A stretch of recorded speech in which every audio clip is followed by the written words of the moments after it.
పోలీసుల మీద నేనున్న ల్యాండ్ ఓనర్స్ అంటున్నారు, ల్యాండ్ ఓనర్ కాదు, వాళ్ళ మీద సిపిఐ మురళి గారు పెంచలయ్యే వ్యక్తుల మీదండి.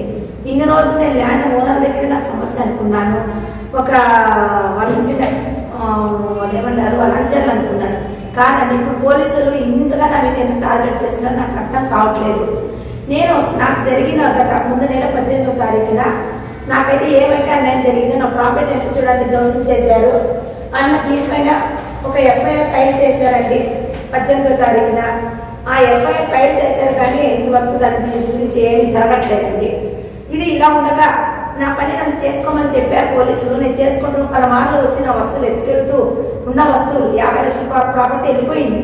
ఇంకా ఉన్న వస్తువులు ఉన్నాయి, దాన్ని రిపేర్ చేసుకుంటూ నేను ఏడ్చుకుంటూ బాధపడుకుంటూ ఆ పని నేను చేసుకుంటుంటే అక్కడికి వచ్చి మళ్ళీ కొడుతున్నారు. ఆ విషయం మీద ఈ నెల 16వ తారీఖు కంప్లైంట్ చేశాను, దాన్ని కూడా స్పందించలేదండి. పోలీసులు ఎందుకు ఇంత నిర్లక్ష్యం వహిస్తున్నారనేసి నా బాధతో నేను హైకోర్టు కూడా వెళ్ళానండి.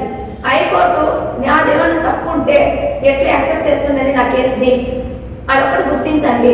వాళ్ళకి ఏమో రెప్యుటేషన్ ఏదో వచ్చింది, అది ఏమేసారు నాకు చదువుకోలేదండి, 7th క్లాస్ చదువుకు నాకు తెలియదు. నా ఆవేదన అంతా ఎందుకు ఇలా జరుగుతుంది, ల్యాండ్ అనేసి ప్రతి చోట అలిగేషన్ చేస్తున్నారు పోలీసులు. ల్యాండ్ కబ్జా చేశారు అంటున్నారు. ఎక్కడైనా ఒక అంకణ ల్యాండ్ నా బిడ్డల పైన నా పైన ఎక్కడైనా ఉందంటే చెప్పండి, మీ కాలుకి దూరి సెల్యూట్ చేసేసి నేను కేసు వాపస్ తీసుకుంటాను. ఇది తప్పు అనేసి నేను నిరూపిస్తాను. నేను చెప్తున్న అలిగేషన్ అంతా నా ప్రాపర్టీ పోయిందయ్యా బాబు, నా ప్రాపర్టీ ధ్వంసం చేశారు, నన్ను కొట్టారు అన్నది నా కేసు. మీరు మాట్లాడితే ల్యాండ్ కబ్జా ఎక్కడ చేశారు? మీకు ల్యాండ్ కబ్జా మీకు తెలుసా? మీరు ఒక డిఎస్పీగా ఉండి మీరు నారాయణపల్లిలోని సీఎం గారిని కలిసేదానికి వస్తే మీరు ఎందుకు ఆపుతున్నారు? మీ తప్పేమీ లేకుంటే అంత ప్రజలతో సమానంగా నన్ను కూడా ఎందుకు కలవనివ్వలేదు? ఆయన బాధలో ఉన్నాడని నాకు కూడా తెలుసండి, ఆయన బాధలో ఉన్నాడనే విషయము. బాధలో ఉన్నాయనేసి నా సమస్య చెప్పడానికి వెళ్ళలేదు. నేను ఆయన్ని చూసి పలానా రోజు మిమ్మల్ని కలవచ్చని అడగదామని వెళ్ళాను. నేను మీరేమన్నా టెర్రరిస్ట్ మాదిరిగా సీఎం గారికి కాపలా కాసారు వదిలేసి నన్ను కాపలా కాసారు నిన్నంతా. నేను కలవాలి ఎందుకు అడ్డుపడుతున్నారు అంటే మీ గురించి నేను అక్కడ ఏదైనా చెప్తానని మీ భయం. మీ ఏ తప్పు లేకుండా ఎందుకు ఇలా ఇప్పుడు నన్ను అడుగుతున్నాను. మీరు ఒక అధికారి ఒక కేసు వచ్చినప్పుడు ఇద్దరికి న్యాయం చేయండి పిలిపించి. ఇంతవరకు వాళ్ళని కానీ పిలిపించి మీరు ఎక్కడైనా మాట్లాడినట్టుగా ఉందా? ఈ కేసులో మీరు ఇన్వాల్వ్ అయ్యి ఇది ఉన్నట్టుంది. సివిల్ మ్యాటర్ అంటారు. సివిల్ మ్యాటర్లో మీకు ఎందుకు వస్తున్నారు? కబ్జా చేసిన మాట మీకు ఎట్లా వస్తుంది? ఆడల్ని తప్పుడు మాటలు మీరు ఎలా మాట్లాడుతున్నారు? మేము కబ్జా చేసినామని అంత బహిరంగంగా మమ్మల్ని అన్నారు కదా, అన్నందుకు మీ దగ్గర ఏమైనా ప్రూఫ్ ఉందా? ఎందుకు అంత కోపం వస్తుంది మీకు? మాకు చూపించండి, కబ్జా చేస్తున్నారు.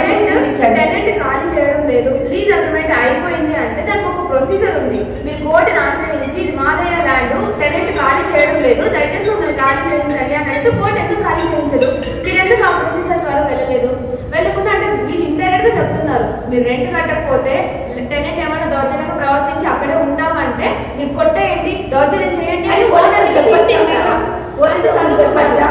ఇంకొకటి నాకైతే వాళ్ళకి ఎందుకు అంత సపోర్ట్ చేస్తున్నారు నాకు అర్థం కాలేదండి. సిఐ గారు కావచ్చు, డిఎస్పీ గారు కావచ్చు, ఎస్పీ గారు కావచ్చు, ఏ విషయం నన్ను అడగకుండా వాళ్ళు పిలిపించుకుని నువ్వు రెంట్ కట్టలే, నువ్వు ల్యాండ్ ఖాళీ చేయదు. మీకు తెలుసా అండి నేను రెంట్ కట్టలేదని? మీరు వచ్చి నేను రెంట్ చెప్పు చూసారా? నేను ఖాళీ చేయలేదనే విషయం మీకు తెలుసా? నా కేసు అంతా ఏమిటి? నా ప్రాపర్టీ ధ్వంసం చేసి నన్ను కొట్టారనేది ఎక్కడన్నా కానీ ల్యాండ్ నాదని చెప్పినా నిరూపించండి. మీ ఎంఆర్పల్లి పోలీస్ స్టేషన్ ల్యాండ్ నాది కాదు, అట్లనే పలానా రాజేశ్వరరావు గారిది కూడా కాదు. 5 మంది వచ్చి నన్ను అడుగుతున్నారు. ఒక కొచ్చి శేషగిరిరావు నాదంటున్నారు, అధిరామ్జీ మఠములు నాదంటున్నారు, సరోజిని దేవల్ నాదంటున్నారు, సుబ్రహ్మణ్యం రెడ్డి నాదంటున్నారు, సిపిఎం మురళి పెంచలే నాదంటున్నారు. ఎవరు కట్టాలండి రెంట్? నేను ఎవరు కట్టమంటారు? ఒక ఆడదాన్ని వచ్చేసి ఇంతగా హింసిస్తుంటే ఎవరు కట్టమంటారు రెంట్? ఈ అలాగే ఇంత బాధపడుతూ నేను పోలీస్ కంప్లైంట్ ఇచ్చేదానికి వేస్తే ఎక్కడ న్యాయం జరుగుతుంది? పోలీసు కంప్లైంట్ ఇచ్చేదానికి యువత ప్రజలు ఎవరైనా పోలీసుల దగ్గర అన్యాయం జరుగుతుంటే నేను ఎక్కడ అడగమంటాను? అందుకని ఈ రాష్ట్రానికి సీఎం గారు చంద్రబాబు నాయుడు గారు కలిసి నా బాధ చెప్పుకున్నామని పోతే నన్ను కలవని లేదండి. కలెక్టర్ గారు చెప్తామని వెళ్తే కూడా నన్ను కలవని లేదండి. మీరు అడగొచ్చు ఎందుకమ్మా అడ్డగిస్తున్నారని. నన్ను కలవని లేదనేదాన్ని నిదర్శనము నేను జరిగిన నారావారిపల్లిలో ఉంది సంఘటనేనండి. ఆయన దగ్గరికి అది ఆపినప్పుడు ఒక కలెక్టర్ గారి దగ్గరికి ఎందుకు ఆపుతారండి? రౌడీ నన్ను రౌండప్ చేస్తున్నారండి, ఇంటి దగ్గరికి పోకూడదని బెదిరిస్తున్న. నా కూతురికి ఇద్దరు క్లాసు సరిగ్గా పోవట్లేదండి. మీ కూతురు వెళ్తుంది కదా చూసుకుంటామంటే ఏ తల్లికైనా భయం వేస్తుందా లేదండి?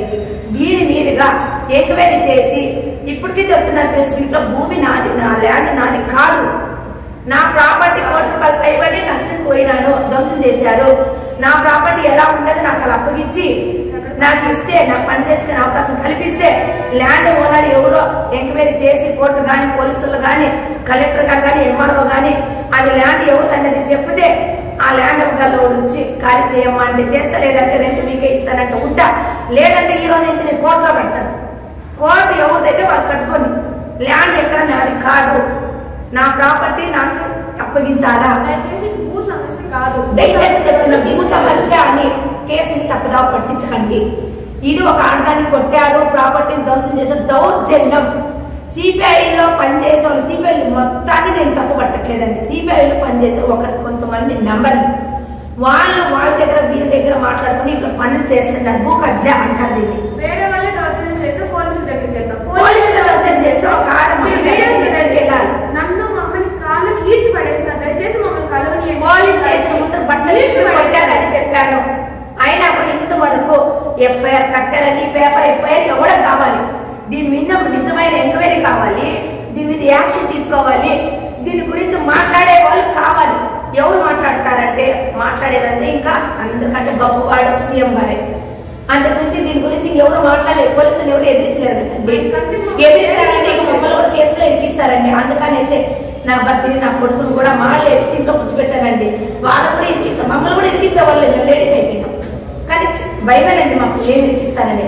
దయచేసి చంద్రబాబు నాయుడు సీఎం గారికి నేను అసలు చేతులు వేడుకుంటున్నాను.